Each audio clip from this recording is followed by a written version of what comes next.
Our economy is on a stable footing. This assertion by President William Rutos during the 60th Jamhuri Day celebrations is what the poll results by Tifa research firm has conflicted by revealing that majority of Kenyans, by 84%, consider the country's current economic condition worse than last year's. I can now confirm, without fear of any contradiction, that Kenya is safely out of the danger of debt distress. When the president says the country is on the right track, given the policies that the government has put in place after just over a year of being in office, he could very well be correct. But as we say, time will tell.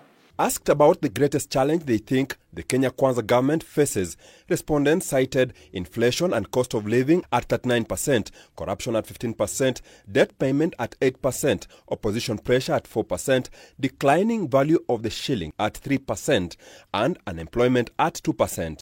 I would have hoped, and I have some time living in rural areas, that more Kenyans in rural areas were getting food locally without having to buy it, which would cushion them somewhat against the cost of living.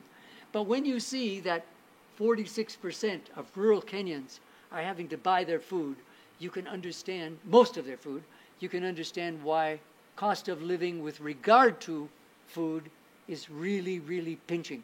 President Ruto, however, received a positive score in protecting forests, supporting agriculture, combating pollution and contamination, as well as encouraging tourists and investment in the sector, but scored poorly in reducing Kenya's debt and donor financial dependence, reducing corruption, creating jobs and lowering the cost of living.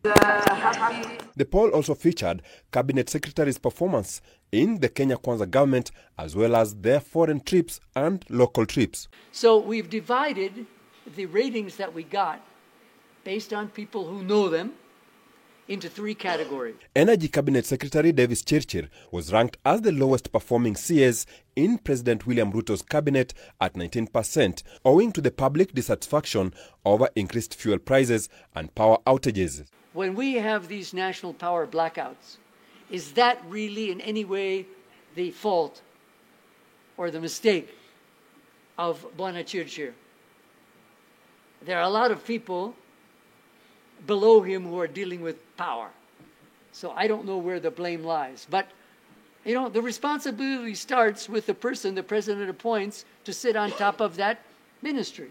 In comparison, his gender counterpart Aisha Juma scored slightly higher at 23%.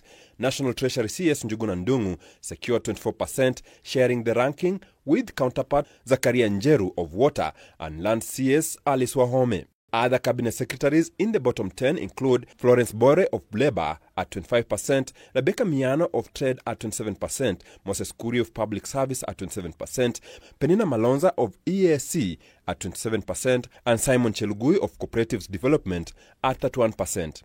At the same time, Interior CS Kithure Kindiki emerged as the top performing cabinet secretary with a commendable 65% approval rating. He was followed closely by Prime Cabinet Secretary Musalia Mudavadi at 62%, Education CS Ezekiel Machogo at 58%, Transport CS Kipchumba Murkomen, and Health CS Susan Nahumicha at 57%.